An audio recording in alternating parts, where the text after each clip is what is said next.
And then I just hear, Korey! I was like, oh no. Like, you just, the tone. I know that yell. You know the tone, right? And she storms up the stairs, and I kind of like meet her in the hallway. And she's like, what did you do? And I was like, nothing. And she's like, bullshit. I know you did. Her parents just called me. What did you do? And like, I didn't know how to say this to my mom. Like, you know what I mean? She gave me head. Yeah, right. And I don't even think she knows what that is, right? So I was like, I put my penis in her mouth. Did you really? Good Mormon. I eat I do drugs. It's fun.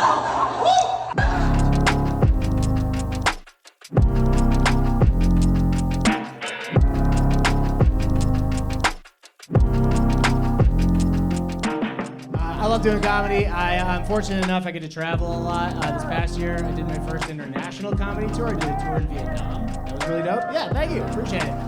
I got back home, though, and I told my uncle about it. He's like, you went where? I did 2 tours in Nam, and I killed over there. I'm like, me too, dude. What jokes did you tell? You know?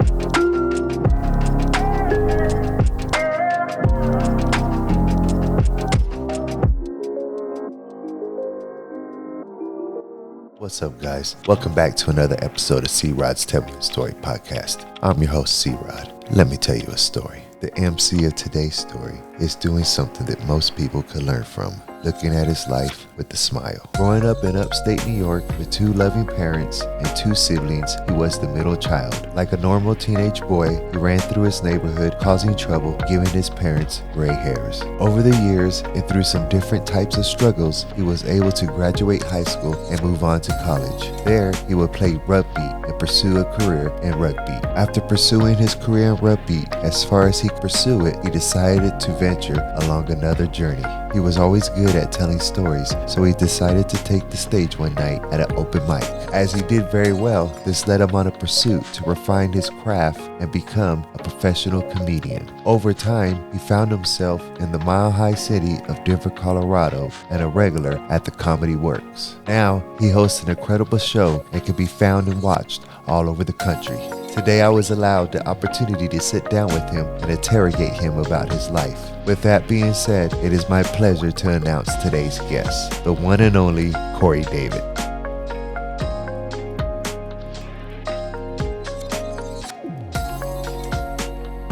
All right, back at you with another episode of C-Rod's Tell Me a Story podcast.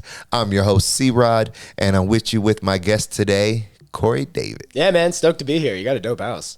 I appreciate it. Yeah, I drove in with my busted up Nissan Rogue 2013, and I had a feeling people would be like suspicious of me parking on the street, to be completely honest. It's in a bad way right now. It's a fine car, but... I have friends come over here all the time. But then I saw your dusty van out front. Yeah, I was just there like, you go. all right, that's fine. They just probably assume I'm here for a drug deal. Like that's It's my work van. in and out 10 minutes. Yeah, when I'm working in that van, like, so the other day I was driving and I seen some lady walking and I waved at her and she just looked at me, and I drove a little further and there was like some kids playing. Yeah. And then when I turned my head, that lady I saw walking, she was running. Oh, I bet. Yeah. She sprinted and grabbed her kids. Yeah, all of her stimulus were fucking firing, dude. I had that happen. I was just in Houston 2 weeks ago, and I was staying at my friend's parents' place because they were out of town. They have like a nice house in the suburbs or whatever. And there's a lot of kids in the neighborhood, and I'm just this lone guy that nobody knows, just going in and out of their neighbor's house. Like, they told a couple people I was staying there and said hi to a few of them, but I was driving to this park like every day to go for a run.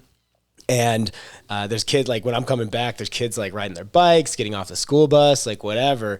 And I'm going down the street and this one kid's on a bike, and I don't want to like go past him really fast because I don't want to be a jerk, you know? Yeah. But then I'm like, oh, if I go really slow, that's going to be bad. It's going to look worse. That's not great. So then I'm just like, all right. So I'm just like, we're almost at the house. I'm not going to worry about it. And then he turns into the driveway where I'm staying. Oh, no. And I was like, oh, I don't know how to get out of this situation. So my instinct is like, roll the window down. And I'm just like, my first thought is to be like, hey, buddy. And I'm like, nope, don't do that. Don't do that. Don't talk to him. I kind of just want to be like, So I basically just said, hey, dude, get out of the driveway. So now I'm just the mean guy. Now you're the mean guy. You're the grumpy old guy. Yeah. I was like, kids just having a ball, but like it sucks that because I have a niece and a nephew, and I love playing with them. They're so much fun to play. Like socking my niece in the face with a pillow, like as hard as I can. One of the best feelings in the whole world. She just bounces back up, just like ah. But you know, for guys, like you do kind of have to just be more aware and conscious of like how other people perceive you trying to like just say hey to a kid or like, you know, maybe play with somebody or whatever, you know? No, I agree with you. I have that happening all the time because I drive around in vans. Yeah. So yeah. Like, who the hell is this guy in a van, you know? Especially if you're one of the people that like sleeps in their van too, you know? I'm not saying that but yeah, if you're doing the van life and you just like open up the door and there's like a playground right there or something, you're just stretching out, you got your shirt off. Like, good morning. Some of those vans, I be watching some of those. I'm like, damn, he's got a nice little setup in there. Oh yeah, my brother and my sister-in-law, they're doing the van life thing right now. They got a sweet van. Yeah, what kind of van are they driving? It's a Dodge ProMaster that they've got kitted out like pretty good. They've got you know, toilet in there, kitchen, refrigerator, full-size bed. And they've got like the shelving units like underneath of it, so he puts his like mountain bikes under there, and he's got like a pulley system that like it comes. So whenever we go mountain biking together, and he's got the van, like you'd think he's like President Obama or something. People just come over and start like, "Oh, hi, nice to meet you. What do you got going on over here? Check out this van." Seriously, yeah, it's a conversation starter whether you like it or not. So you save money. I wouldn't mind doing it at all. My girlfriend doesn't want to do it, but I'm like, we can still live in the house. But we would just have this really cool van to do trips with. And then when I have to tour and stuff, it'll save me some money potentially on like hotels, and I can stop. Yeah, for sure. I can stop bothering my friends to crash at their house, you know? At least you have friends spread out. Yeah, I try to focus on, my goal this year was to kind of focus on like 3 or 4 different places that I could go to 2 or 3 times in one year, instead of last year I did like 12 different cities, and I did a tour in Vietnam as well. Oh, wow. So it was cool to like spread yourself out, but you know, with my storytelling show and stuff, I wanted to try to dig in a little deeper in a few other places, or in a few places, instead of trying to be everywhere. And we'll see if it works. I don't really know if it's gonna, but so far so good. There's been some ups and downs for sure, but luckily with those places have been strategically picked of, do I like going there? Is it a good comedy city? And do I have friends? Like more than one friend that I can hit up and be like, hey, can I crash for a couple? I do have standards now, though. I'm not a couch guy anymore. Yeah. It's guest room or bus. You have to have a guest bed for me to come in. Oh, for sure. I mean, how old are you again? 42. Yeah, you're not gonna crash in somebody's couch unless you had to. Like unless you were like back up. Yeah, one night maybe. You know, you're in a tight spot. But outside of that, it's like, nah, I want a guest room. Yeah, I've slept in some pretty wicked areas. Oh, for sure. I mean, if you you said you used to be a fighter, right? Yeah. Did you go like tour around the country and stuff to do that? No, not really. I never made it big. Okay. Well, I wasn't sure if maybe you just, you know, because when I grew up playing sports too. So when you're just on the road all the time, like going to tournaments and you're a comic, you know, it takes you all over the place, right? So you wind up, especially in some hotels, just some like real sketch. Still smells like cigarette smoke. Don't think they ever cleaned this place. Still got the door next to you that you could just kick open. Oh man, there was this one place I stayed in Vermont that I was for sure was haunted, and then it's just this old rundown hotel. It's haunted, but they don't like advertise that it's haunted. Like I don't even think they're aware of how shitty it is to a certain degree. But you're like, there's no way that nobody's died in here and isn't just lingering around. And we get into the room. Instead of a carpet, they have AstroTurf, like for a golf green. And then I'm like, oh, it's hot in here. I'm going to open the window. The window is boarded up basically because somebody smashed it. And then I went to turn on the fan, and instead of just the propellers spinning around, the whole fan just starts violently swinging around the ceiling. So we're turning that off. And we're like, well, we should watch some TV. So we try to turn the TV on, doesn't work. And we're like, well, fuck this place, but we're just here for a night, right? And then I go to flip the light switch on in the bathroom, and the TV turns on. And I'm like, I don't know what to make of this. What the fuck is going on here?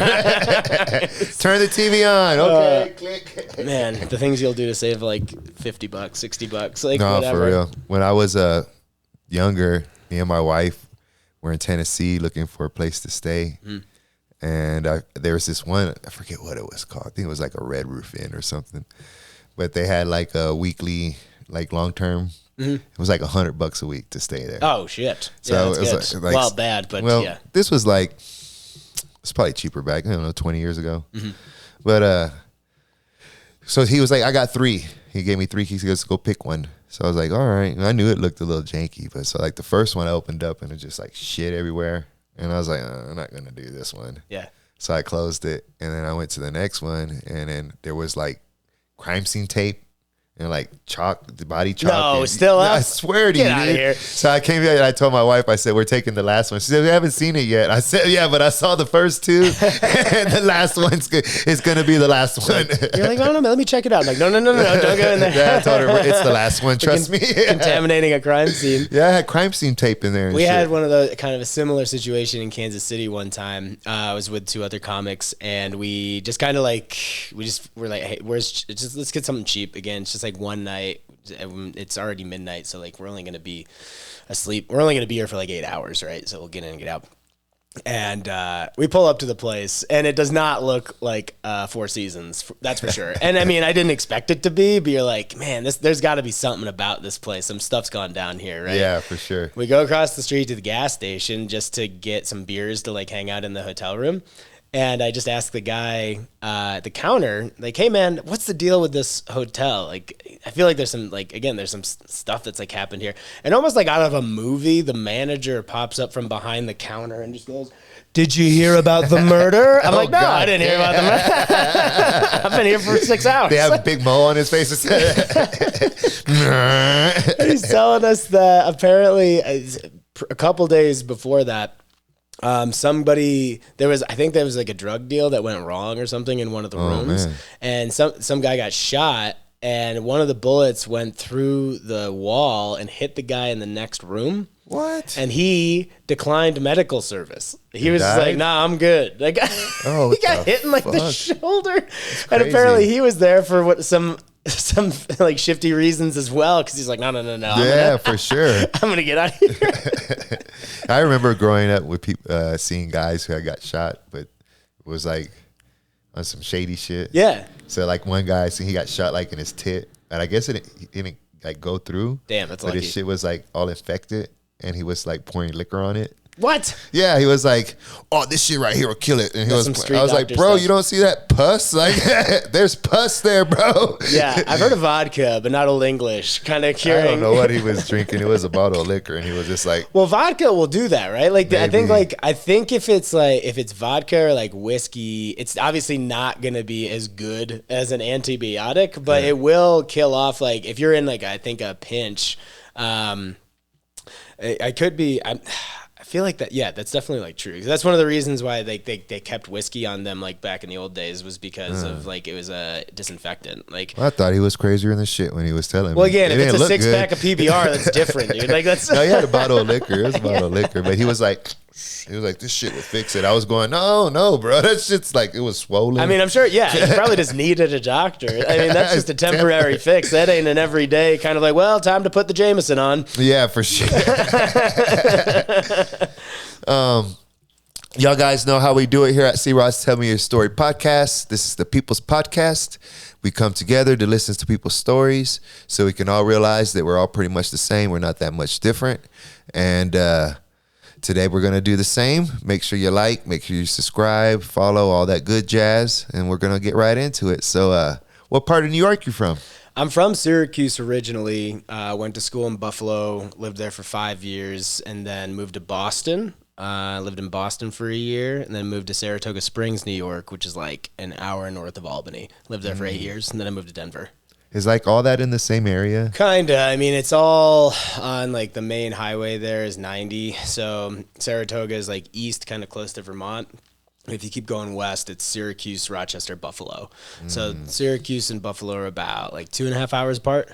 Yeah. Yeah. So I've made that drive like plenty of times, but Probably know it like the back of your hand. and a lot of it's like it's the Midwest. That's what a lot of people don't know about upstate New York is that once you get past the Hudson Valley and you get past Albany, it's basically Ohio. You know, it's not another borough. There's a whole wasteland. I always tell people there's a wasteland between the city and Canada called upstate New York, and people just forget that whole place exists. So anytime you're just like, oh, you're from New York, you're like, oh, Brooklyn, Manhattan. I'm like, no, man, like Syracuse, it's a dump. It's not a great place, but yeah. Buffalo was fun because I went to school there, right? And then Syracuse, I don't love going back. But we had like a pretty good like upbringing. We were like in the burbs, went to a decent high school. But Syracuse at large, it was like a good place to grow up. Like as a kid, you were kind of bored, so we raised hell like in our neighborhood and stuff. Like the biggest problem in our town like was us, really, my brothers and my friends and I.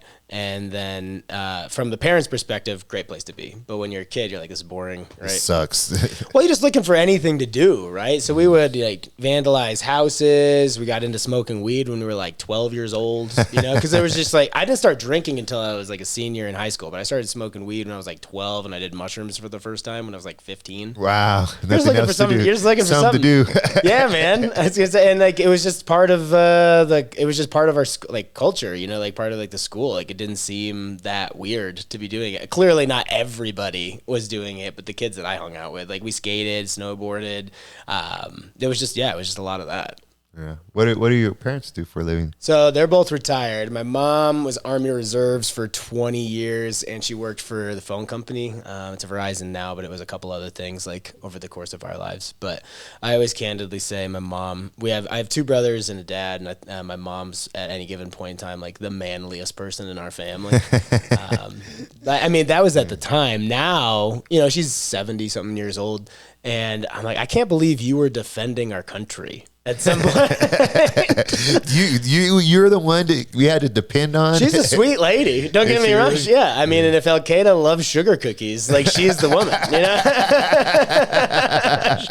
she can drop some gingerbreads in the battlefield, then she's useful, you know. But I just couldn't believe that. Like, I mean, she did it for the pension, you know. She like wanted to stick it out. She never had to go overseas or anything like that. Yeah, she did it so that she could retire earlier, and she would have some extra income like for the kids, for us, and like just to retire and whatever else. My dad is the comptroller, which is like the town accountant for the town that we lived in. And he retired from that like 2 years ago. Now he doesn't know what to do with himself, much like yourself. Yeah, it sucks. Yeah, he's like, he's talking to me about installing windows at the house. That's the highlight. But he's that kind of dude, too. He's not even that handy, but he just likes tinkering with things. He likes mowing the lawn. He likes doing all that kind of stuff. So hearing me didn't really sound, you already heard that before. No, I get it. Yeah, I understand. I'll talk with him about it. I like doing yard work myself, to be honest. Like, I've got, like, my girl and I live together in a place in Denver, and I've never really had a yard to take care of before, other than the one the house I grew up in. So now when we do like yard work, like pulling the weeds, putting down the mulch, I love it because I don't do it a lot.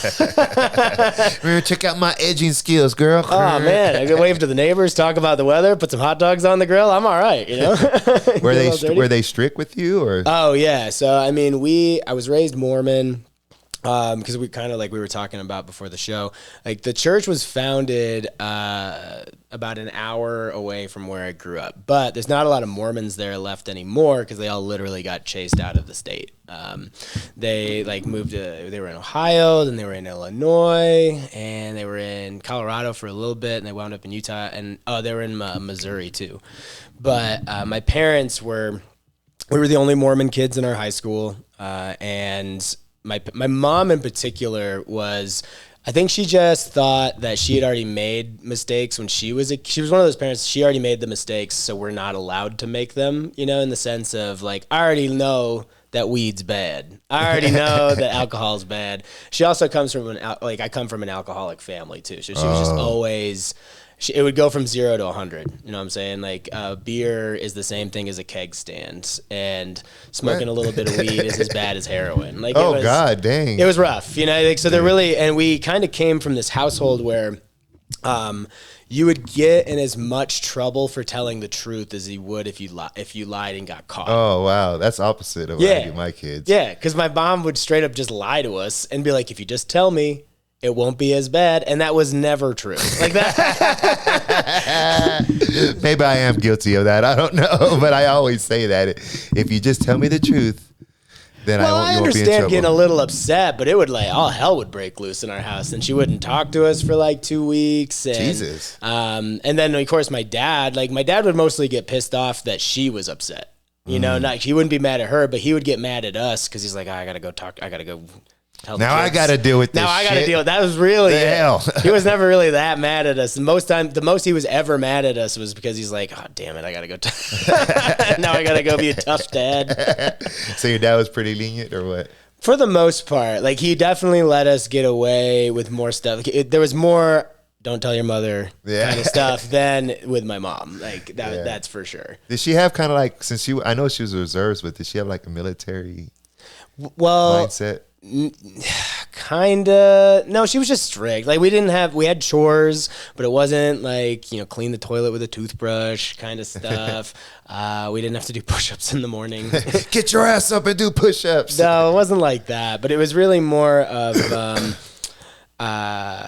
she had this picture in her mind of like what the perfect family was supposed to be, and she would constantly compare us to like other families and other kids and stuff. And she just wanted to have this, like, she had this idyllic life that I think she imagined. And instead of like being okay with like some flexibility, or kids are gonna make mistakes and just kind of learn from it, I might be upset with you, but hey, you got to learn from this.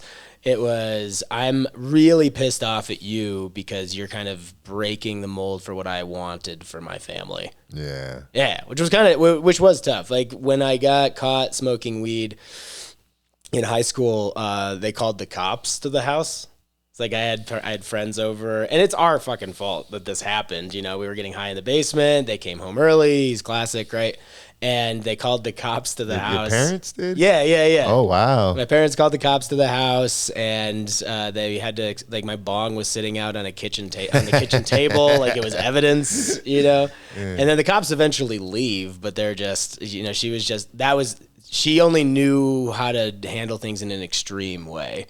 Yeah. And I got caught having sex in high school. In the house? Yeah.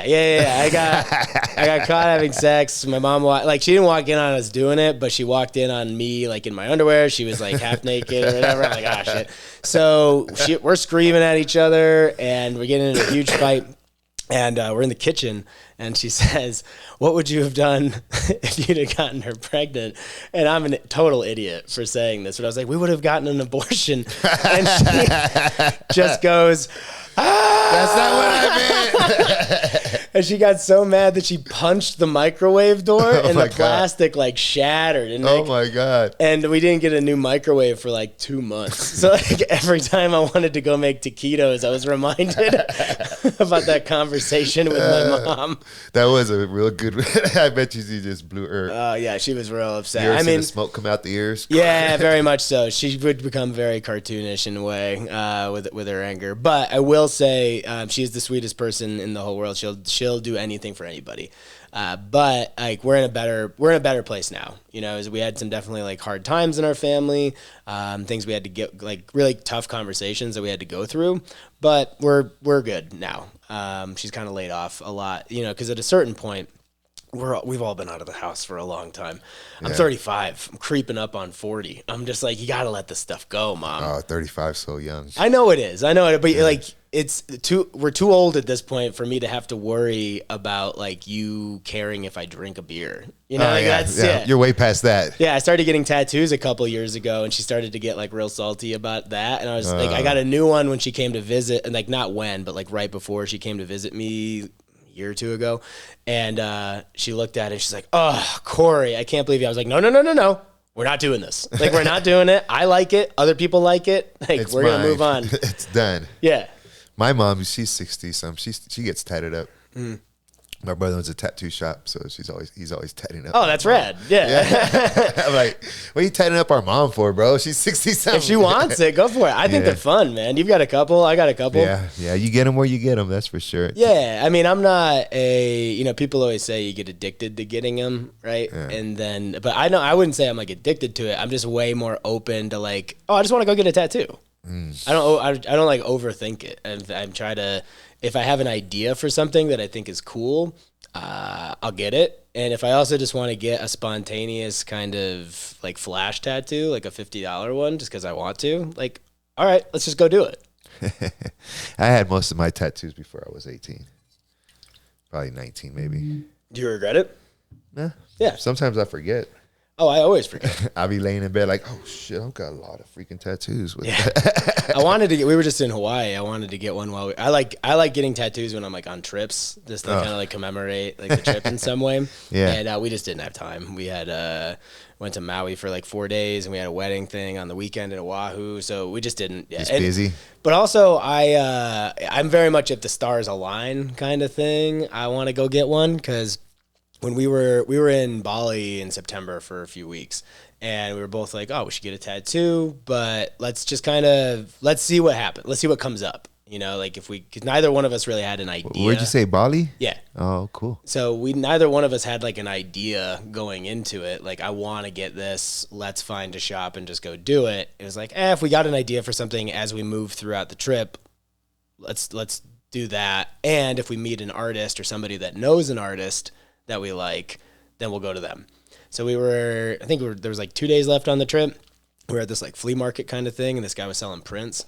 And I just really loved his art, and they definitely looked like tattoo stencils. You know, I was like, do you ink, Matt? He's like, oh, yeah. I was like, cool, you free tomorrow? He was like, yeah, I can fit you in.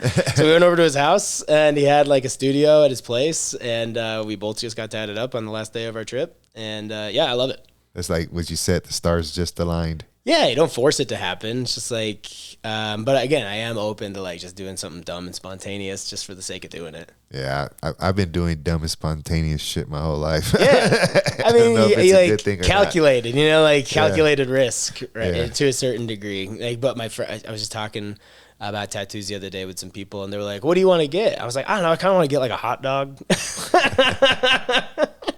Just like a small one. Yeah, you can get one of the guys from what is it, Sausage Party? Yeah. Yeah, it's something fun. Not everything has to be serious. How many siblings do you have? I have two. I have a younger brother and an older brother. Middle, probably why I started getting into comedy. I just liked being the center of attention. How far apart are y'all? My little brother, he'll always be 18 to me. I always forget how old he is. He is 3 years younger than me. So he's 31. And then my older brother's, he's 37. Were y'all close? My older brother and I were way closer. Because we were always in the same school for the most part. But the way our grades were kind of separated when we were in high school and junior high and stuff, like my little brother and I were just never in the same like building. Yeah. So we had a lot of the same overlapping friends, which sometimes my older brother hated because sometimes you just don't want your pesky little brother to be around. Yeah, yeah. But when we would like egg houses or steal shit like in the neighborhood or do just kind of any other, not even like some pranky stuff, but also just some mischievous stuff. Yeah. It was a combination crew between like both of our friend groups, you know? Yeah. What kind of mischievous stuff did you do? So one of my favorites is probably, we did this thing to this one house, like what I would consider calling, like, we didn't just like egg it, like we groceryed this house over the course of a week. And it was one of those houses that was just like strategically perfect almost to kind of get to under the cover of darkness, right? Like there's the woods here, there's a fence there, like there's no street lights, like you can kind of, and then we can V-line it like back to the house, like zigzagging around, right?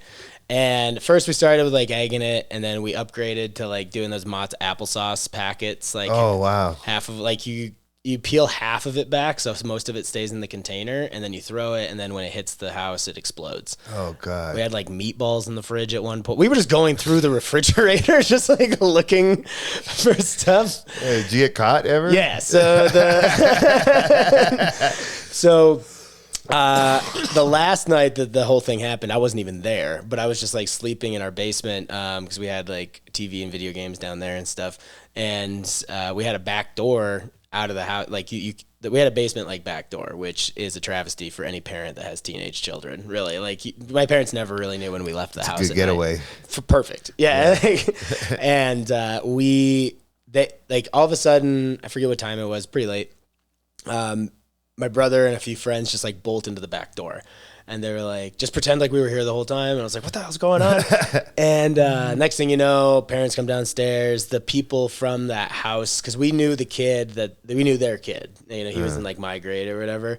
And the guy apparently chased them in his underwear until like they saw that they ran right back to the house, which was the dumbest thing. You gotta scatter, you know what I mean? Like move around, just like don't come home. Go duck out for half an hour someplace. My friend Brian, he was the only smart one technically that like didn't go right back to the house. He ran out to the main road and got clipped by a car. Oh shit! So you just hear these. Again, I wasn't there, but apparently somebody just slams on the brakes, caught him with like the corner of the car. But the way we got like caught was apparently that night they decided that it would be a great idea to dip eggs in wood stain. And they were throwing those at the house, which I was like, all right, that's a little much. Like that's a little too much. But they did it, and again, we were like 16 years old, and Brian had wood stain all over his hands. I didn't do it. He tried to get it off in the sink, but that stuff was like sticky. You know what I mean? He like just couldn't get rid of it. And that's the one that got hit by the car, right? Yeah. It wasn't getting away. Yeah, so we wound up having to do like chores for this family for a month or something like that. Like the guy drove a semi truck, so we had to like clean his truck. We had to like actually stain their porch. We had to power wash their house, clean out their gutters, like the whole thing. But yeah, I don't know. I mean, at that point too, it's kind of a little Sandlot-y, right? Like we were just a bunch of kids just like hanging out. You're like, yeah, this sucks, but at least like they made us all do it together. Yeah. So we were still just like cracking jokes. I think that's better. They could have put you in jail and gave you a record. Oh, for sure, man. Being white is awesome.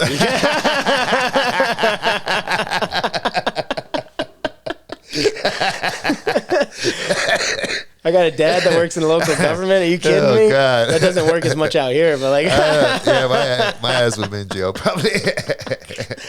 Yeah, I mean, there was just dumb stuff. We pool hopped a lot, and yeah, I mean, that was like the extent of it. Just kind of like TPing places. There was one time that we like lined up in front of somebody's house and we hit golf balls at it and then ran away. Just golf balls at their house. Yeah. Did they land? Yeah. Oh, a couple of them. That through the windows, did they? Yeah, and I mean, no. Kind of like to your point about like the point of this podcast is like I know I mentioned too, like I run a storytelling show. It's a true crime storytelling show, so a lot of the stories that I like to tell are kind of like crime focused, but it's a lot of dumb stuff that I did when I was a kid. And the whole point of the show is to kind of just show people that like, you know, everybody makes mistakes or sometimes wrong place, wrong time. Something silly you did when you were younger, it doesn't make you a bad person. Yeah. You know, kind of like shining a light on the fact that like, hey man, sometimes dumb shit just happens. It's called being a kid. Right. And even if you're an adult and you do something stupid, like I don't think you should have to suffer for that for the rest of your life. That's you know? True. Yeah. As long as you're willing to admit you made a mistake, you made a mistake, or you're trying to get better from it. And sometimes, even if you're not, that's okay. You can still tell the story on the show. You still come on here and get it real. Yeah, I don't care. I baked some houses when I was growing up. Yeah, it's fun. Yeah. You know, it's fairly harmless.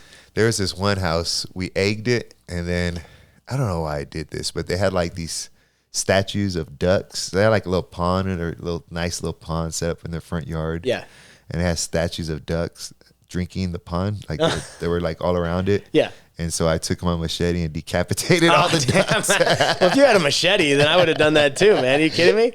Yeah. How old were you when you had the machete? I was really young, maybe 9 when I did what? That. You had a machete when you were 9 years old? Yeah, I went and got the machete. Where did I get the machete from? It was taped up on the end. I think one of my friends gave it to me. That's crazy. They all are just like walking around with machetes before you're legally old enough to guns, drive. Everything. If I had a machete, I would have chopped the head off of everything. Yeah, are you kidding me? If there's just anything around, I would have been like, get out. One of my friends was riding a bike. Well, I don't know if he's my friend, but a guy I knew. Yeah. He's riding the bike through our neighborhood, and I remember you ever seen the Roman candles? Yeah. We had some Roman candles, and this I want to say I'm not racist. Sure. At all. It's good to clarify that. So I want to clarify that because my stepdad's white, my dad's black, my mom's from Mexico. Mm-hmm. I have every race in me, so I'm not racist. Bases, yeah. But there's a white guy coming through there, and my brother said, let's shoot the white guy. Yeah. So we seen him because there wasn't many, so he like stood out. So we seen him, and we're like, let's get him. So We had lit the Roman candles. Wait, hold on. Let me just ask. Were there options? Like other people? Yeah, was there all yeah. right, there's an Asian guy, No, there's a Mexican dude, there's a black guy. black so people. like, I just wasn't sure if you had like a buffet. No, there wasn't a buffet, but man, that would have been nice, right? I mean, like, all right, we can really do a hate crime here. If we No, we want to. just seen a white guy riding a bike, and we were like, let's shoot this white guy. So we started shooting them with Roman candles. And do you remember back in the day that kids used to always wear those like pilot jackets? Yeah. Remember those were real popular? So he had one of those pilot jackets on, and it caught on fire. So we seen him. He took off riding on the bike, and his jacket was like on fire, and he was screaming and stuff. Just turns into Evel Knievel unknowingly. Well, the kid, his parents and my parents were friends. Okay. So, he went straight to my house and told my mom and dad on me. Oh, so he just saw because he just saw you guys. He just saw us. You're just like standing by the side of the road. He was coming to play with us. Oh, no, we seen him riding his worst. bike, and my brother was like, "Let's shoot this white guy." So we were like, "All right, let's do it." This guy's just trying to make some friends, putting himself out there, and you light him on fire. Yeah, I still like friends with his mom. It's like, well, yeah. I mean, you get older. I love them still, but this is what we did. Yeah, of course. Yeah. I'm trying to think, because fire was always fun. We were in Boy Scouts, so we were lighting fires all the time, just for fun, and we were pretty good at it. And there was one time that we had lit like some.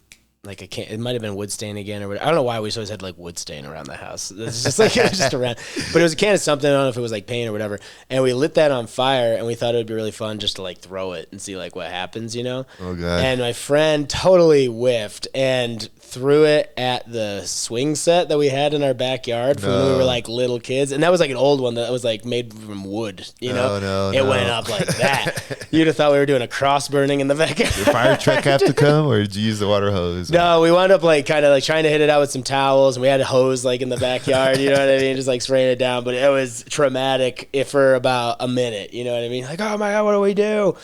And there was this other time, like we were filming like some like Jackass style like videos, back when that was popular. Yeah. Right? Everybody with a camcorder thought they could make like just jump off a building or something. Well, I had lit my butt on fire in the kitchen because I just thought that was hilarious. You know, like lighting your farts on fire is still a timeless tradition. We do it every Christmas, and we forgot that like my mom was like really big in like potpourri for a while, like in dried flowers and stuff. And like hanging on the ceiling in the kitchen, there was like basically this rack of like dried flowers, and the flame went up enough that it started to lighting the flowers on fire. Oh snap! Yeah, so and we got all this like on. My buddy's like bouncing between me and the camcorder in the house. We almost burned the damn house down. Holy just from like shit. Yeah, I mean, same thing. We just like start smacking it out or whatever, and then just had to explain. I don't even remember how we got out of it, so to speak. I think we were just kind of like, we started like cooking something, and then like it caught on fire, and then we tried to move it off the stove, and then it like that's one thing that I kind of like was gonna mention, and I forgot to. When you're raised religious and you're not really into it, you learn how to be a really good liar.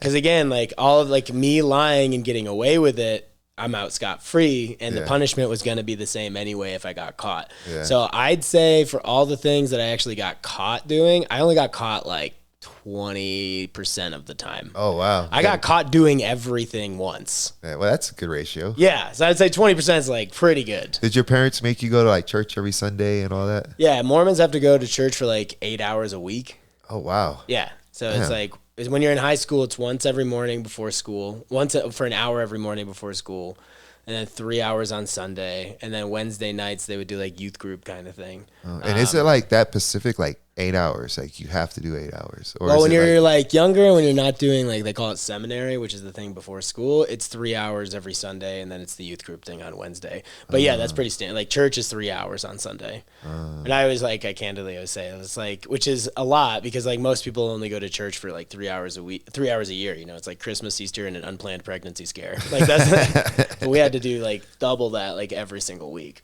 Yeah. So I bet you know the Mormon book pretty good. Oh, no, I've never read that You thing. never read Like, it? no, I was never into it, man. Like, I did 8 hours a week, but I didn't learn shit. you learn, like, I remember some stuff, but I never like read the book like from front to back and whatnot. I actually was more interested in like the history of the church, like how it was founded and Joseph Smith and like all that stuff, because that's like a little bit more relevant, like history. That's the stuff I'm kind of interested in. But when it comes to all of the like woo spiritual like stories from like ancient, the whole book is about Jesus coming to America. Did you know that?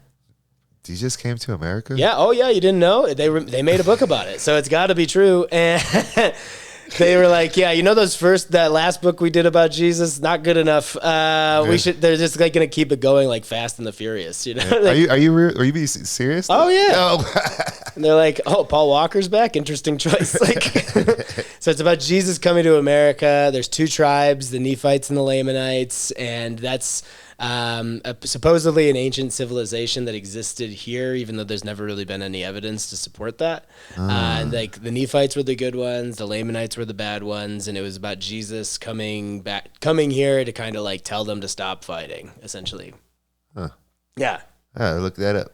Yeah, man. I mean, it's interesting. It's interesting, but when it's your whole life, you know, you're kind of like, I don't know if I buy it. I don't know if I'm into this. You know, I don't know if I buy this shit. Yeah, man. We were always the kid. I remember we still like, there was me, my older brother, Sean, and we had like 3 or 4 friends that were kind of like our age group, and none of them were kind of like into it either, right? So we were always skipping like the classes we had to go to. I remember I lit my hair on fire one time in the kitchen because I was trying to light a cigarette on the stove. What the fuck? Yeah, because I was like a cool guy. Back in high school, I was like smoking cigarettes, and I was a dishwasher at a, at a I take it restaurant. you had long hair. Oh yeah, so like I had like pretty bushy bowl cut kind of thing, but I had dreadlocks at one point when I was in college. Wow. Those white guy dreads, very sideshow Bobby. But I used to be way more of like a skater and like hippie. Yeah. And then just kind of changed over time. Was it the dreadlocks that caught on fire? Yeah, no, it wasn't the dreadlocks. It was just like my regular kind of like fluffy like hair or whatever. But yeah, we were still always doing that like kind of stuff. I remember somebody brought like what's the beer? Nat. It might have been like a Natty Light or something like that. And they brought that to church one day, and we went outside. We're all drinking like warm beer in a circle because we thought we were cool. Check it out, man. Check Yeah. Natty Light. Yeah, Just check this from my dad. Were you raised religious or anything? Only when we were in trouble. Yeah. Okay. Yeah. you had to pay the punishment with God. My dad would be like, he would say we're getting in trouble. He'd say, "You need Jesus," and we're going to church. But he would just drop us off and then drive off. And oh, really? He wouldn't even go? He's like, you'll learn something. Don't worry. It's random ones, too. Like, he would Google it or look on the map. There's a church over here. Take you over there and drop you off. And that was our punishment. I remember, so we had to, much like a confessional in like the Catholic Church, like if you got caught doing something, you had to go confess your sins to, we don't have like priests, we have bishops. That was like kind of our thing. Same deal, different title, right? And you had to go like talk to him just like in his office about what happened. And I remember I had gotten caught getting head from this girl when I was in like... What? Yeah, when I was in like, it was like my sophomore or junior year or something like that. In the church? No. Never in the church. God, I was going to say I probably would have erupted. But we got caught because like she wound up like, I think I don't know if her sister like overheard her talking about it or something. So her sister ratted us out. So her parents called my parents. It's a whole thing. My mom, like, I'm just in my room, high, trying to do math homework, which doesn't really go well when I'm sober. And then I'm like, oh, I should smoke before I do this. See if we can have this take up 3 times as much time as it normally would. And then I just hear, Korey! I was like, oh no. Like, you just, the tone. I know that yell. You know the tone, right? And she storms up the stairs, and I kind of like meet her in the hallway. And she's like, what did you do? And I was like, nothing. And she's like, bullshit. I know you did. Her parents just called me. What did you do? And like, I didn't know how to say this to my mom. Like, you know what I mean? She gave me head. Yeah, right. And I don't even think she knows what that is, right? So I was like, I put my penis in her mouth. Did you really? She just goes, oh my God. So then I have to go to the bishop and tell this guy. Did you really? Yeah, like what happened. And like we're just talking about it, and I'm kind of explaining the whole situation to him. And his only advice to me was just like, well, sometimes you just got to keep the bear in the cave, Korey. And I was like, that's it? Like, that's what his advice was to you. Life advice. That was some real man advice, right? Right. Put it away, son. Yeah. And then, like, was it the same girl that she caught you having sex with? No. Like, the person I got caught having sex with was my high school, like, senior year girlfriend. Oh, okay. This was just somebody else at church. We were, like, same age. Yeah, she went to a different school. And we, like, a couple weeks go by. Obviously, I'm in a ton of trouble. My mom's pissed at me. And kind of, like, my dad's, like, kind of just on her side, like, kind of the way he's supposed to be. Yeah. And then I was on the computer one day, just tripping out to Windows Media Player because I used to do that for hours. Just remember? You remember that? Yeah, Windows, just watching it. Yeah, just like listening to music and like watching all the shapes change and stuff. Yeah, like, you could put shapes, right? Yeah. It was rad. This was pre-social media. This is what we did. We went in AOL chat rooms and got high and watched. Right, and then change colors, right? Yeah. It would change colors. Oh yeah, man, that was the best. I know exactly what you're talking about. And my dad comes in one day, and while I'm doing that, and he's just like, "Hey, Korey, I wanted to talk to you about what happened." I was like, Dad, I'm so sorry. It'll never happen again. Which is I don't think what a father wants to hear from his son. What do you mean it's not going to happen again? Yeah, I don't know. You're just trying to like be apologetic, and because you're in trouble, right? And he just goes, "Don't worry, son. I understand." And he just left the room. I was like, all right. Good job, son. Yeah. I like wanted to dap me, but that might have been too much. Yeah. So how did you go to give you head? Yeah. How was it? So how was the head? Any tips? Did you graduate high school? Yeah, I graduated on Was it time. easy or? I was always just like a notorious like B student. I was 3.0 like the whole time. I never really wanted to do any more, and I was like capable of getting the grade that I needed to. Just enough. Yeah, and I just didn't like high school, much like a lot of other people. I just got super bored. I wish we would have had more opportunities to take more electives, instead of the things that you have to do for statewide testing or whatever, right? Because there's like a radio class that I really liked, and I really liked my tech classes. My favorite teacher was this guy, Mr. Forte, and he was like the first person in my life to ever like kind of tell me, you don't have to like be a banker. You could do other things. Like, you could be an artist. You could do like I got really into graphic design and Premiere and Photoshop and all that kind of stuff. He was a rad guy. But he was so cool and like well liked by all of the other students that there was this one time that do you remember like the old Mac computers with like the color backs to them? Yeah. The desktop things? Yeah. I don't know if they all had this, but all the ones in our tech wing did. They had like an external disk drive that you had to put discs and like CDs into and stuff. Okay. It was like a brick. It looked like it was huge. It was I like, know what you're talking about. Like you that burn big, with like those? that wide. Yeah, you put like all of your stuff in there. And they were heavy as hell.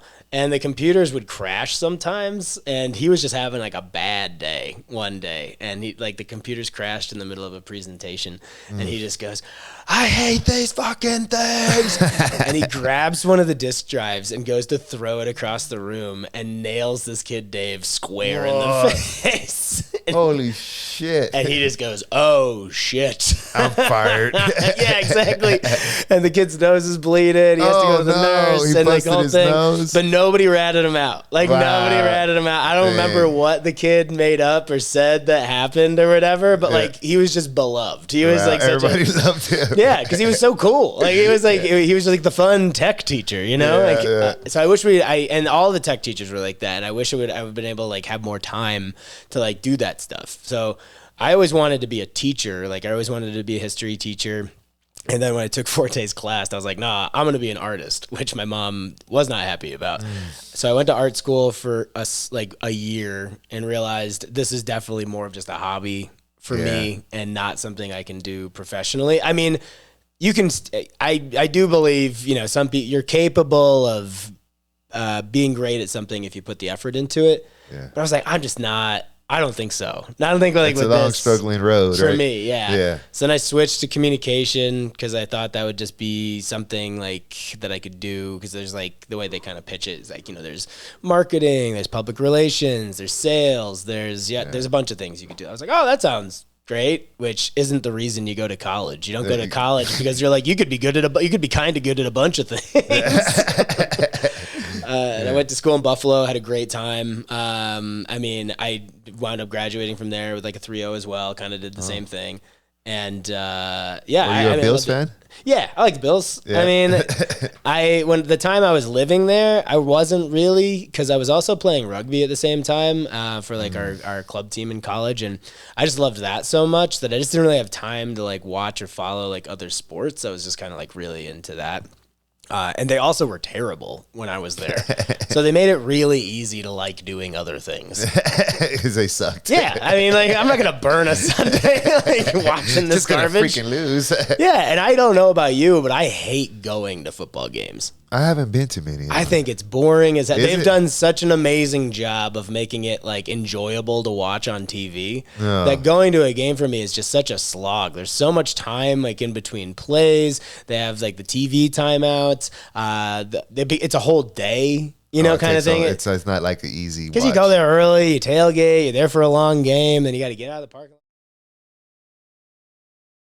Back at you from our break. So you was telling me about Buffalo and Yeah, so I mean, the last Bills game that I ever went to, because we actually used to tailgate at a lot of games and then leave. Like we would go tailgate, hang out in the parking lot, because it's the best party for like 2 hours, right? Everybody's grilling, drinking, having fun, whatever. And then we would go to like one of the bars near the stadium and just watch the game there.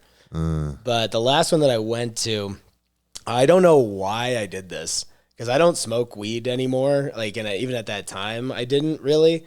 But somebody was like passing out brownies, and I was like, "Oh yeah, I'll have one of these. Why not?" Right? And it was like right before we went to go into the stadium, and we're in like 300 section, and they start playing bad, and then the brownie starts hitting, and I'm just like, oh shit, I'm high. The energy just got real negative, like real fast. I was like, I gotta get out of here. So, so I leave to just go walk around and maybe just like, get some air, kind of just be in a different environment. Yeah. I wound up walking around the stadium probably like twice, and then eventually just leaving, and then went to the parking lot and just sat with some people that were watching it on their RV, because they had like a big TV on the outside of their RV. It's just too faded. And I just meant, I was just in like a lounge chair watching that game, and I was like, oh, this is way better. I'll never go back. There's snacks here. Yeah. I got snacks. Yeah, I got wait in line for the bathroom. Were you doing comedy already in college? No, so college was really like rugby. There was like rugby all the time. I played for 8 years, played like men's club in Buffalo, played for a team, Mystic River in Boston, and I played in Saratoga Springs. Oh, so you played professionally? It's like semi-pro. It's like club level. Like a lot of sometimes like accommodations are like paid for and stuff. Like the highest I'd kind of ever gotten was like the player pool for the Rio Olympics. Oh, okay. So like they had broken the country into a few different regions because like there's two different versions of the game. There's 7s and 15s. It correlates to the number of people on the field. So 7 aside, 15 aside.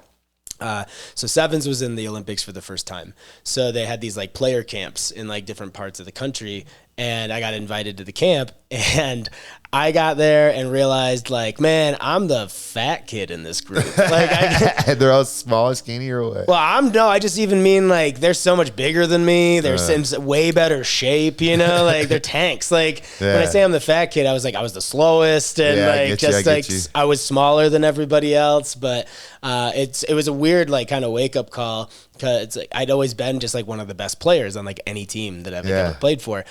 So then around the same time, I'd kind of developed this like nasty infection in my leg just from my immune system was just shot, like completely done. So I like passed out one day, went to the doctor, and he told me that. So he was like, you got to take like 2 months off. And so I'd kind of already seen my peak. Yeah. And I was like, all right, it's kind of just time to do something else. Yeah. So I started doing comedy. So when I was living in Saratoga, there was a comedy club there, and they started doing an open mic, and like I used to write a lot of short stories just because I enjoyed reading them, and I just think they're fun. I was like, oh, this would be a great way for me to go test out my short stories and get some feedback. And it was a terrible idea. Storytelling, particularly with stand-up and in comedy, it's very hard. There's structure to it. There's things I didn't know at the time. But I just thought it was fun, and I just wanted to kind of keep going with it. And I was in sales at that time. I worked for a brewery, and I was just already used to presenting in front of a group. So like being on stage was never really like that hard for me. You're used to it. Yeah, and then eventually, you do get defeated when like I always tell everybody, your first open mic is going to go way better than you think it is, because it's an accumulation of all the funniest things you've ever thought of. Yeah, right. yeah. So you might not kill, but it's probably not going to be that bad. Yeah, yeah. The second time is the worst. Like when you have to write new material now. Yeah. And you're like, cause you're feeling good about yourself. I remember that it happened to me. Like I went to this mic in Albany and nobody there had seen me, but I didn't know anybody either. And I went up, did pretty well. And everybody's like, oh, that was great. Good. What's your name? Like, good to see you around. Like whatever. Yeah. Cause it was a pretty small scene. Like there was maybe 20 to 30 people kind of like actively coming out all the time. And then the next time I went up, I was devastated because it went so bad. Like, when it's going bad too, right? Yeah, it's silent. Like it's that's one of the reasons comedy's awesome is because there's no lying. Like, that's one of the things I think is so cool about laughter is that like it's the most genuine reaction that somebody can have. Because even when somebody wants to cry, sometimes they won't. Because they're trying to like save face or like be a man or kind of like be stoic or whatever. But if something's funny, like you just can't help but laugh, even if it's like, yeah, you're gonna hear something in the audience, even if right? it's the guy at the show that's like this, and his wife dragged him out, and he doesn't want to be there, and you're like keeping an eye on him to see like, is he having any fun? Get him laugh. That's a win. Like that's a huge win. Like everybody loves that. Someone's told me that before. Yeah, it's great. Gary told me he did a Zoom. Oh, those were so bad. Those were so bad, dude. You did it too? Yeah. I mean, at the time, it's all you had. It was during the pandemic. During the pandemic. We were literally everybody was only interacting with each other like on Zoom,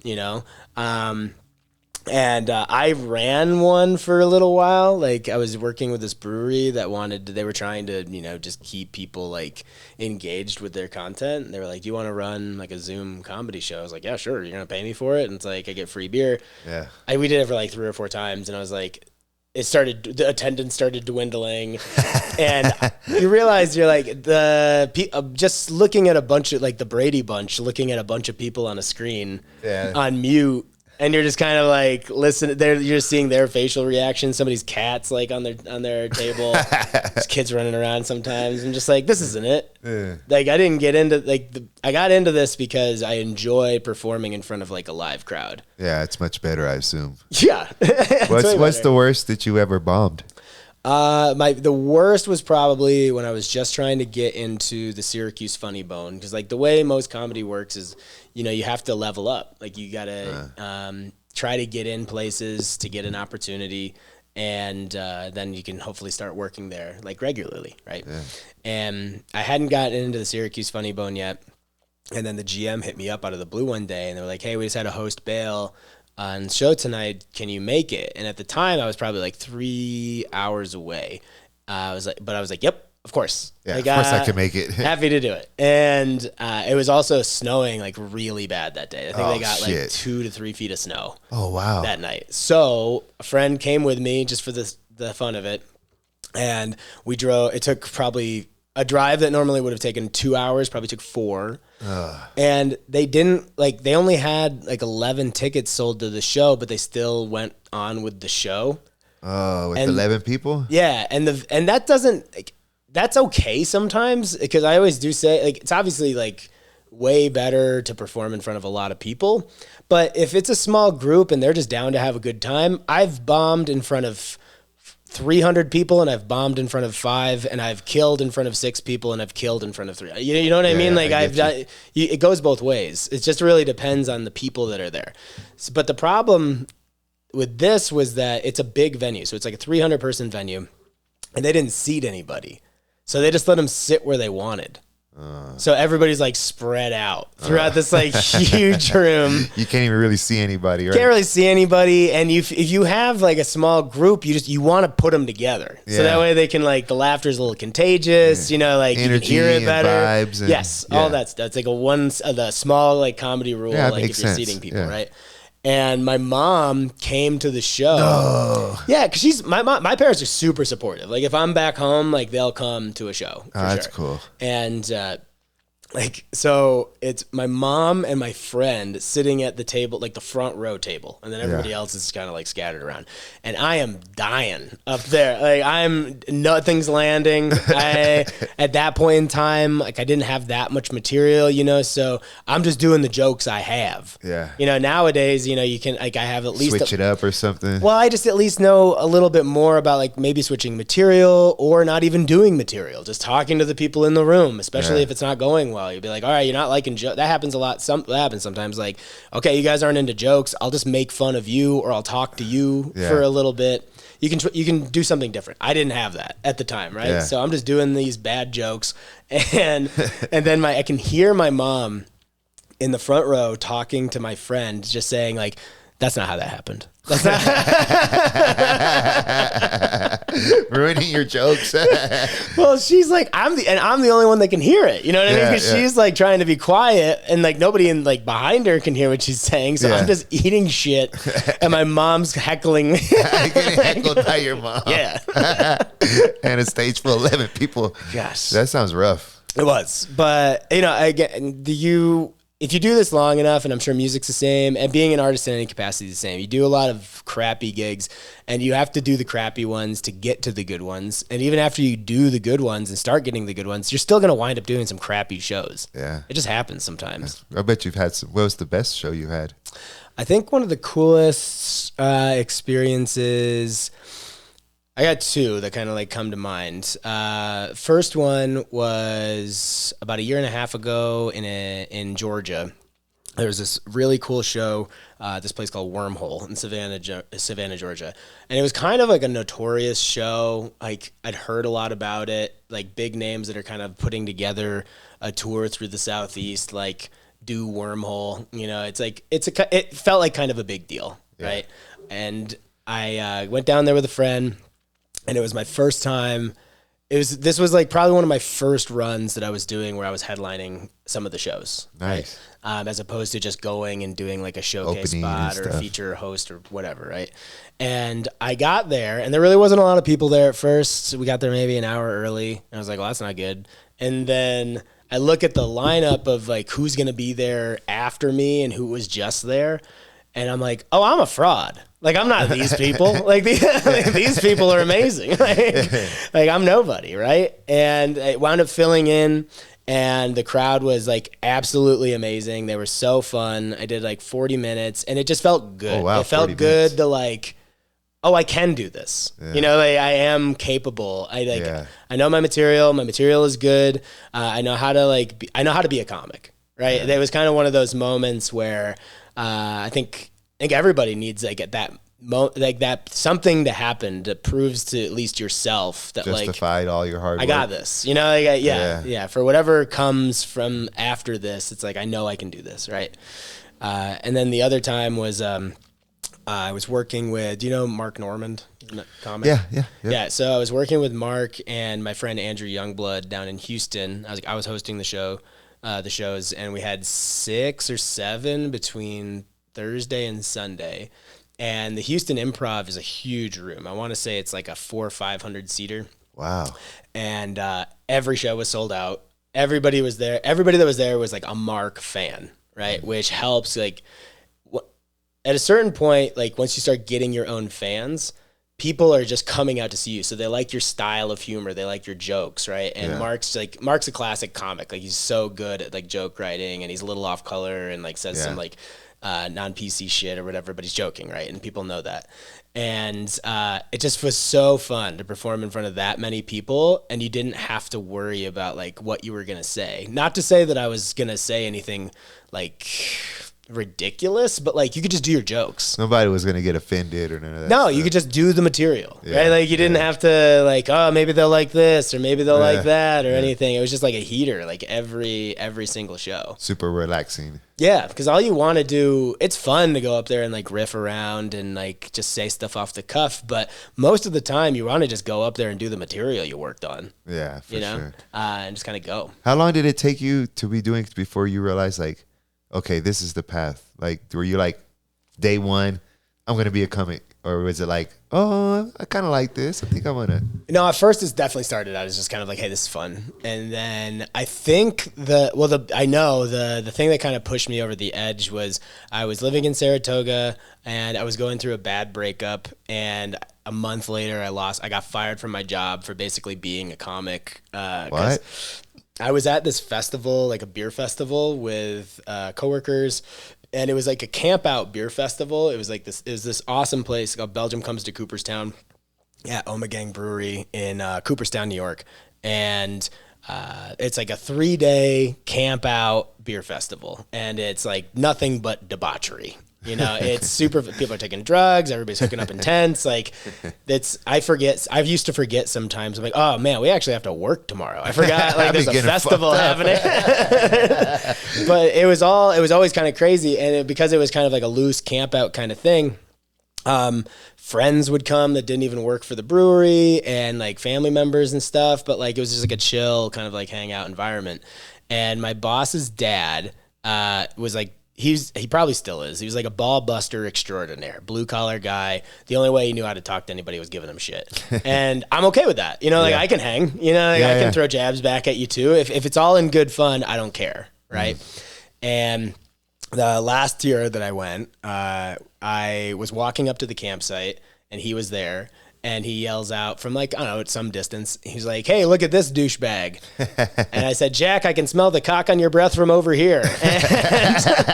And then I was like, hey man, it's good to see you. How you been? You know, like, great. Like, I'm looking forward to the weekend. This was day one of the festival. Yeah. So nobody said anything to me, like the whole weekend.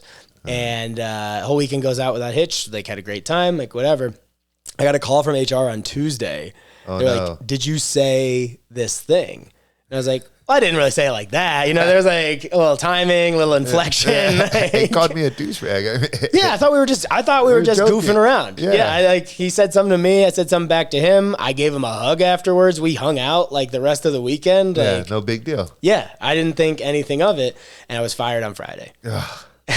Was it him or someone else? I don't know. I can only speculate, but and I stopped caring. You know, like it doesn't matter anyways. I tried to not care at all about who it was, because it didn't matter, right? Like, what am I going to do? Hold a grudge? Doesn't change anything. Yeah, it's like they did what they did, I did what I did, and there was nothing to do about it. I wasn't going to get my job back if I found out who it was, right? Yeah. So that was kind of like the thing that kind of pushed me over the edge, where I had some friends living in Colorado. And I'd candidly been talking about leaving my job anyway. And they're like, yeah, if you ever want to come out, you know, we got an extra room. We can put you up for a few months and till you get on your feet. And, you know, I think the next day I called him. I was like, hey, man, you still got that room? And he was like, yeah. And I was like, cool, I'll be out there in 2 months. So I moved because Denver is like a top 5 comedy scene in the country. Oh, really? Oh, yeah. I mean, I had no clue. Between all the clubs that we have here, Comedy Works is known as like one of the best clubs in the country. Wow. And I'd heard just like the scene at large was like good quality of comics and a lot of shows, whatever. And it was either between here or Portland, and I wound up going with Denver. I mean, I still like I mountain bike, I snowboard. It just felt like the right move. Perfect for you. Yeah, and I've been here for like 6 years. Yeah. Plus, they say Portland's gone to shit. It has in a way, but it's the same as a lot of other big cities right now. They're all going to shit. Yeah, that's what I'm saying. Like, I haven't been to a lot of downtowns recently where I was like, oh, this looks great. It's bad in Denver too. It's making a delivery in downtown Denver, and there's some irony going on down there. So I have 2 stories. They're it's the irony. One was around Christmas time, maybe 4 or 5 years ago. And I was making some deliveries, and I was in downtown. Are you familiar? Of downtown? Yeah. Oh, yeah. You know Wazi? Yeah. I was on Wazi in downtown, and there's an office building on Wazi, and I went into this. When I'm parked in front of this office building, there's a family, like a homeless family, sitting out in front of this office building. They have signs, you know, for food. And, you know, I was like, damn, I had no money, but I felt bad, you know. So I walked past them. This is around Christmas time. Well, for Christmas, they had a buffet. And so there's this starving family. You walk through a glass door, and there's food from here to my stairs. Yeah. Just a buffet of food. and his family's starving right outside that glass. Can't somebody bring him a plate? Nothing? I bring him a plate. Okay, So the good. guy told me, he says, you could get some. And I was like, yeah, I'll get some. Filled that shit up. Yeah. And I went and gave it to them. But isn't that irony, like how there's people just, Oh, and yeah, they're just walking right past them. It's the apparent wealth disparity, like in the country, right? It's like some weird. people, like there's a very small percentage of people that are doing incredibly well, and then there's a huge chunk, there's a bigger chunk of people that are trying to just doing their best, you know, like trying to get by and doing okay. And then there's a bunch of people that are like, there's way more people right now than, I don't have like the data, but it just seems like the homeless problem is bigger now than it's been in quite some time, you know? Well, it just, I don't know. I just feel like when I seen it, I was like, what the? And like I'm looking around and everybody's just like, nothing's like, do y'all not see what's happening here? Oh, I agree, yeah. Am Just I the like- only one that sees this? Yeah, but it's like this is the parallel of America, like This right is here, it, like yeah. right next to each other. This is the paradox, right? Like it's right in front of our eyes. When you know how around Christmas time, the shit governor from Texas, Greg Abbott, he started shipping like people from like migrants from that were coming into Texas and just started shipping them to like other parts Oh, of the no, I country. didn't know that. Yeah, so there was a bunch of people from, gosh, I forget. It's one of the like some Central American country or some South America, but Venezuela? I think it was Venezuela, and they started shipping them up here by the busload and dropping them off, and like these people, you know, they don't have anywhere to go, and a lot of them can't speak English, so but they don't know, like they're just like, oh cool, somebody just told us we're gonna go to Colorado, they have jobs there, like I don't know. And so we tried our best to just, you know, we made lunches and like handed them out on Christmas and whatever. But it was the first time I think I'd ever heard anybody in Denver get kind of defensive about them being here to a certain degree, where they were like, hey, we already got homeless, we don't need like more. And I'm like, oh yeah, these are our guys. These you are know, like different these are our homeless. You know what I mean? Why are we taking care of these people when we should be taking care of these people? Yeah. Which is a fair point. That is but a it was fair also, point. I think it was people that were like also like against people being on the streets in general. So like now you're like sticking up for our guys. Yeah, I thought that was kind of silly and funny. Like, Because they've been here the whole time. Before yeah. These are Denver. These what are, happened before they got here? You weren't saying shit. yeah, it's like your friend there's like, yeah, but he's our asshole. You know? we deal with them. They're ours. It is a bad. And then another time, I'm making a delivery in downtown. I think it was California Street, and I walk over, and it's, you know, the homeless town. I think it is California Street. There's like a homeless section where they have like, it's like a city. I'm sure I've seen it. Yeah, it's like a city with just tents Just, and yeah, just everywhere. It's like a little city and people walking around. There's an open drug market down there. Oh, yeah, I don't know believe if you knew that. Yeah, so I was down there and I'm walking through this open drug market and I'm literally walking over human feces. Oh yeah. Like I'm like, oh shit, like big old turds too. Like somebody was Got a real laying footlong on your like, hands. big mother turds, dude. And I was like, oh crap, you know. Yeah. So I'm walking over turds and there's people just shooting this open drug market. Mm-hmm. And I walk into the building where I'm making a delivery, and it's the most richest building ever, man. It's like luxury, like rich people in there, and I'm like, Yeah. if I go outside the front door, there's a crackhead smoking crack and a heroin addict shooting. But if I turn around 3 feet this way, it's $5,000 a month to live. Probably a strange medley of expensive perfume and crack. Like, what is that? Hilfiger? It was weird. That's how Denver is, though. Yeah, I mean, again, like I think there's just a lot of cities that are kind of like that right now. I don't have the answer for it. I don't know how to fix it or anything like that. I just know that obviously certain people need help and certain people don't want to be helped. So, and it's not my job to figure it out either. Like that's why we hire people to like figure this stuff out, you know. So like do something. I think most people are just trying to make it. Exactly. That's what I'm saying. Like most people are just, you know, whether you fell on hard times, you're addicted to drugs, you have mental illness or whatever, you know, you still, I think it's important to have resources at your disposal when you want to take them or if you need to take them. Yeah. Because I mean, most people don't even have resources like healthcare and like help, just like paying for like groceries and like your bills and stuff, whatever.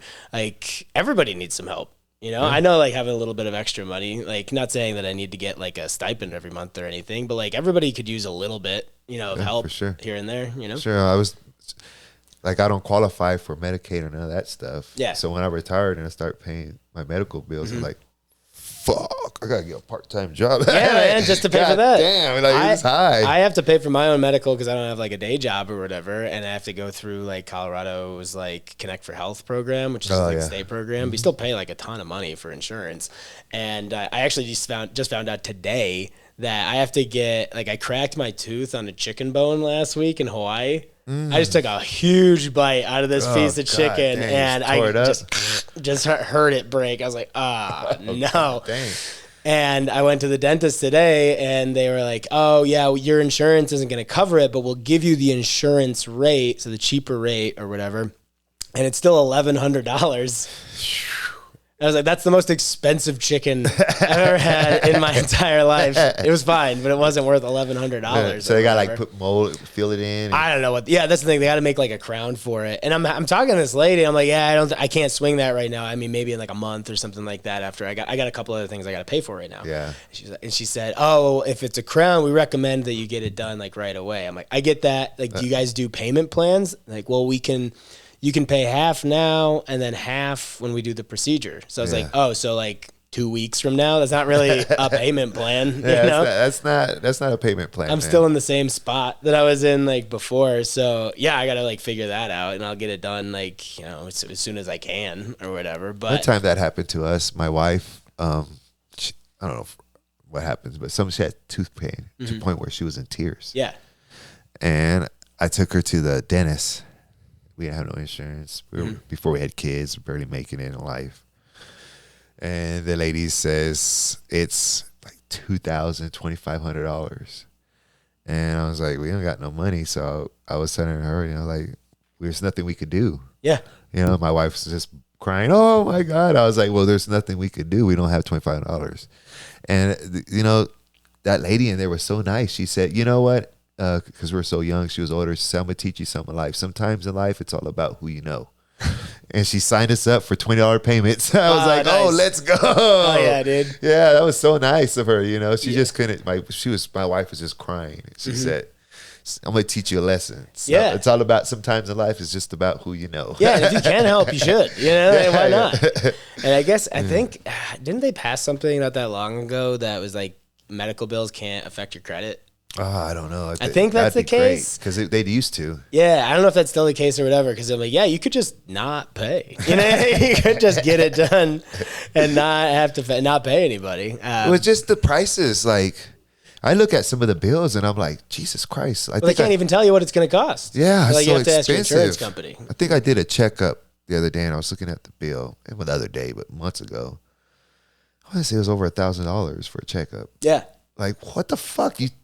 I peed in a cup and you sent it to the lab. Like, it's just, the prices are just like, so I didn't outrageous. even get a steak. Yeah, I didn't even get a steak. Nobody gave me a happy ending. I didn't get nothing. Yeah. If you got shot or hit by a car and had to go to the ER and you didn't have insurance, you might get a 6-figure bill. Oh yeah, you might, and that's what I'm saying. Like, you either have to go on like a payment plan with, you have to write them a letter. You have to write them a thoughtful letter. Justify the price? Like, is it even justified? No, of course not. That much to fix that? No, absolutely not. I was gonna say this is a fraction of that for sure. I had to go to the hospital a few years ago because I thought I was having a heart attack.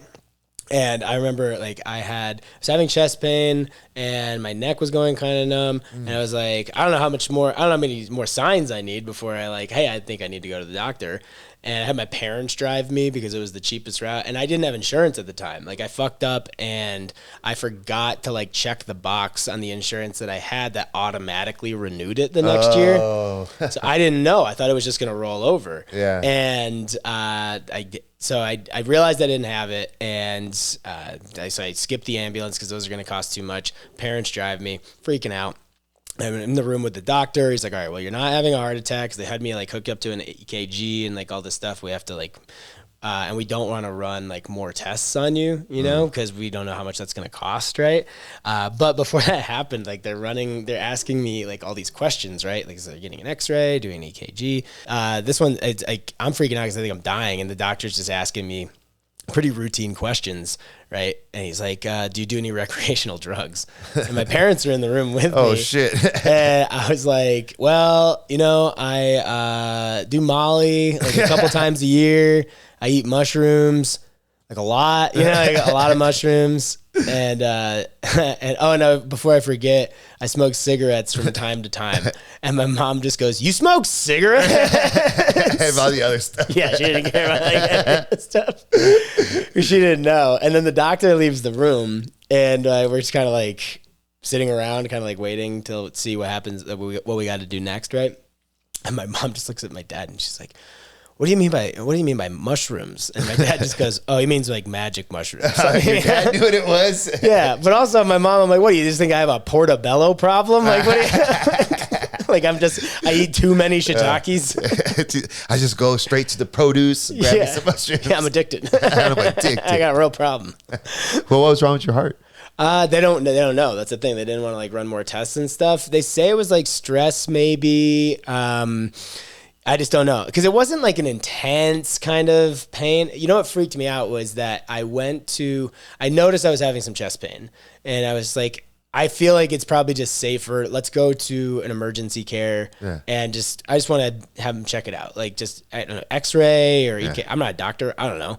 And the woman that did my tests said there was an irregularity in my EKG, and she recommended that I go to the emergency room immediately. Holy shit. But what you learn later is that even if it's not like, oh, this is definitely an emergency, if they notice anything that looks like it could be even a little off, they have to tell you to go to the emergency room. And then they make you sign a waiver if you say no, so that it doesn't hold them liable if something happens. Well, it is your heart, though. I know that, yeah. But we even had like a family friend that was like a doctor, and we sent the EKG over to him. He's like, I'm not seeing anything here that would tell me that's happening. But at that point, I'm freaking out. You know, like this somebody I trust, supposed to trust, has a medical degree, is telling me I have to go to the emergency room. So I freaked out. And then like later that night, we drove down there and wound up being fine. But it was like, I tell a story about it now, like in my stand up, but at the time it was not funny at all.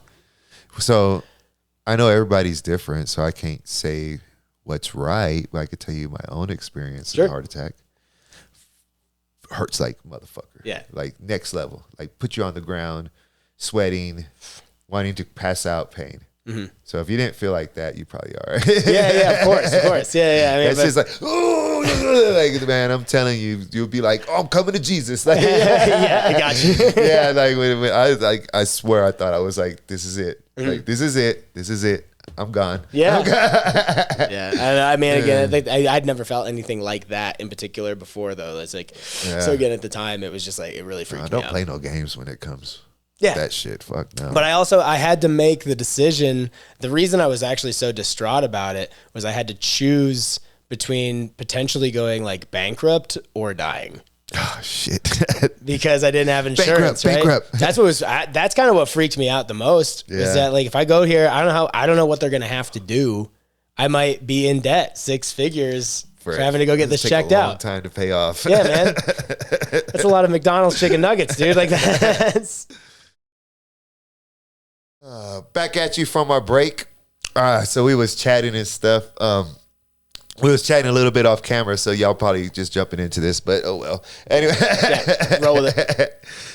One time I was working, and like I was telling him just off camera, experience is knowing what you could mess up. Oh yeah. And so I have messed up like everything in that job, literally.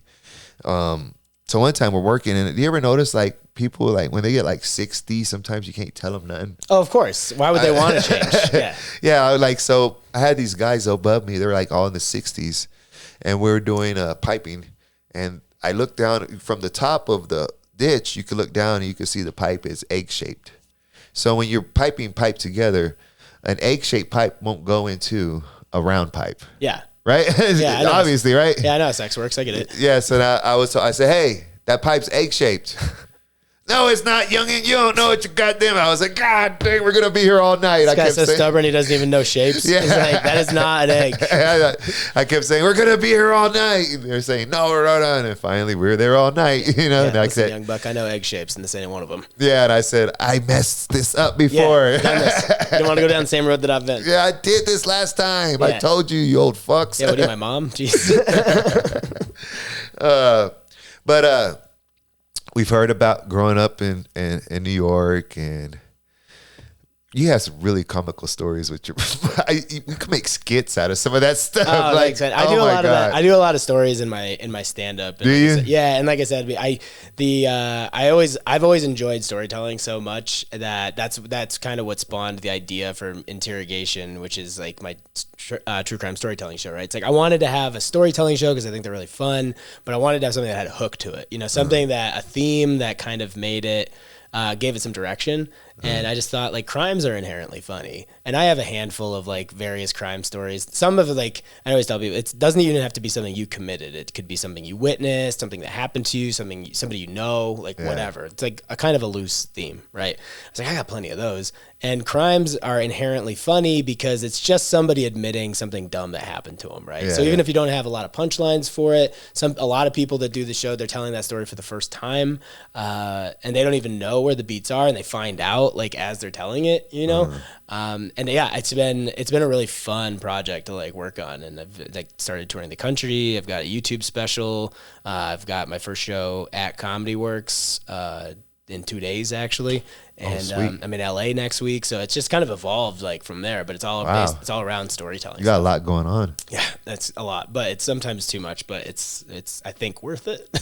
I don't know if my favorite story was the one where you told your mom you would have aborted the baby. Oh yeah. Or where you told her you put your penis in her mouth. What? I always said the wrong thing. That's so funny. Oh my God, it's so funny. But at the end of the show, what I usually do is I usually ask the same question. And my question to you is, what's your message to the world? After they hearing your story and we got a good feel for you and your life, what is your message to the world and what do you got to say to them? You can say it over there. Queefs are funny. No, sorry. I guess taking risks is okay. Yeah, I understand everybody's security blanket. It's like a little different, or safety net, right? And some people don't feel like they can take a risk because it might. I think there's this feeling that people have that if they go out and try to do something out of the norm or that's kind of risky, their whole world's gonna crumble. And I think most people are, you know, you're smarter than you give yourself credit for, and you're more capable than you give yourself credit for. So like if you try something and it doesn't work, you're like, okay, well you might have to struggle for a little while, and because you maybe invested some money or some time, or you left a job or whatever. But I personally I just think it's worth trying. Like I've had way more fun trying to pursue comedy full time than I think I had at my old job. I made way more money at like old jobs that I had, and I thought that's what I wanted, and it wasn't. I was miserable. And I know people now that like they hate their jobs, and they've been doing it for a long time, and they're just afraid of leaving. They're afraid of like changing and seeing what else is out there. And I think, you know, it's okay to struggle for however long you need to try to give something a shot. Yeah. Take a risk on yourself. Yeah, man. I think I think it's worth it. You know, and again, you might fail. Like, there's no guarantees with anything, but I'd rather try and say that, like, hey, I gave it my best shot, and then just keep doing the same thing and be miserable. Yeah, I think that's some good advice. You got to risk it for the biscuit, son. Yeah, man. I mean, like, everybody's different, right? Like some people, I know people that they're totally fine with just living a normal life, and that comes with security. You know, it comes with steady income and health benefits and all that stuff. And yeah, those things are nice, but they've never been things that I needed to have to be happy. And I also don't think it's a big deal if that's what you want. Like, I know people that are super happy. They got like that's what you want. That's what you want. Got like a couple of kids. They have a house in the burbs. Like they have a good, reliable job, you know, and they have a little bit of free time to like go do other things, and like they're cool with that. Like I don't think everybody has to have a pipe dream. Yeah. But I think it's cool when people do. Yeah, but that's still a pipe dream too. Yeah, having right. a family in the burbs and a good job. Yeah, that's not a guarantee. It's gonna be happy. Definitely either, not right? a guarantee. That's definitely not a guarantee. What kind of do you want to give out all your social medias and schedule? Yeah, sure. It's fake Korey David with a K on all the platforms. You can go to my website, KoreyDavid.com, to check out my tour dates. And then follow Interrogation. So it's Interrogation True Crime on YouTube and Instagram. We post all of our reels from like the different live shows that we do. And for anybody, I know we didn't really talk about it, but the way it kind of works is comics tell stories about crimes they committed, witnessed, something where the cops are involved, whatever. And then myself and a co-host go back on stage with the comic and we lead a Q&A with the audience about the story. Oh, wow. So that's like the interrogation part of it. And then we give everybody a phone number to text into during the show so they can text in their own crimes, and we read those anonymously on stage. So a lot of the reels and videos that we put out, it's stuff from the show. It's like either texts that we're reading or it's questions from the audience. And then we have a full YouTube special that I filmed in Houston about, it was back in August. Filmed that, and it's doing really well. It's been out for about a month and a half now. And that was like a full like live show.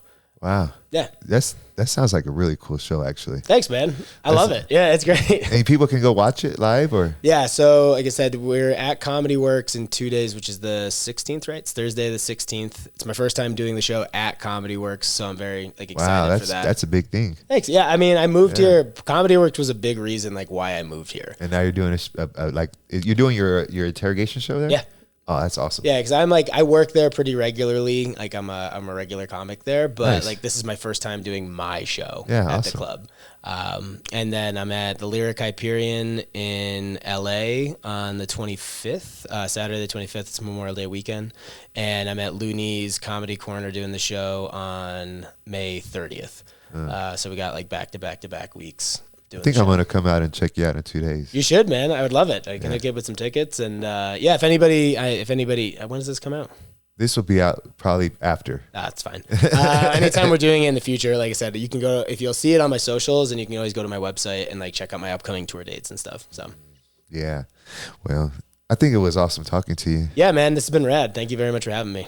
I think you have a great storytelling talent, and I love, like I said, I loved your stories with your mother. Thanks, man. Yeah, you can thank my mom for part of that. Like she was a main character in a lot of these things. So. No way, is she? Well, I mean, you know what I'm saying? Like you heard like some of these, and there's a couple others too. And I will say, it's way more funny to tell a story where the kid got in trouble or you got something bad happened, right? Yeah. But for all of those stories, I have so many more about my parents that are like amazing, like that are like just they're awesome people. I love my parents so much, and it's just way more fun to like make fun of them and kind of make them the bad guy in the story. Yeah. But it's really just kid stuff, you know what I mean? Like it's just things. Funny though. Yeah, It's comedy. Of course, yeah. It's comedy, son. I know. Yeah. But I think sometimes I paint my mom in like a bad light, and I'm just like, I swear to God, if you ever came over to the house, she'll make you dinner. She'll make you some cookies. And she'll No, make you said in the beginning she's not good against Al Qaeda unless they want some sugar cookies. Exactly, dude. So and she'll take care of you for sure. She's always looking out for everybody. Well, it was nice talking to you. Yeah. Make sure y'all check out my boy. Follow all his social medias. Make sure you check out his Interrogation podcast. It comes out weekly. No, the podcast we kind of put on hiatus because of the live show got so busy. Oh, Because we used to do a pod where it was like a weekly episode. I would have guests on, and we would read like news stories, like crime news stories, and just goof around about them, and then they would tell a story like on the podcast. But the live show has been doing so well, and it's been so busy that I just like until it gets bigger and I can start hiring some people to help me with some stuff. Like it's on the back burner right now. Well, make sure you check it out. Yeah, I was gonna say go to the YouTube page to watch the special. I really appreciate that. Make sure you check out the special. Make sure you follow all the links. And I think today's story was a good look on how to risk on your life and to live life with humor. You know, a lot of the stuff that was talked about today, I mean, you probably heard me laugh about 50 times. I'm sorry. That's what we're here for. But it's someone who looks at their life with humor, you know, and is able to accept their everything and share it with you in a format that brings smile and joy to people's faces. Comics are needed in this world, especially nowadays. We need people that could bring a smile to people's faces and make people laugh and cut the tension. And with all the bull crap going on in the world, we need people like my man here. So I really appreciate you. Yeah, no doubt, man. Like, I think just be loose and don't take yourself too seriously, right? Like, be willing to make a joke. Don't get so, like, it's okay to be offended by things that I think are truly offensive and are, like, actually hurtful to people. But for the most part, like, get over it. You know, just, like, crack a joke, you know, have a fun conversation, talk to a stranger. Like, that's you know, right. Say something goofy. Like, who cares? Who cares? Again, make sure you go check out my boy's YouTube special.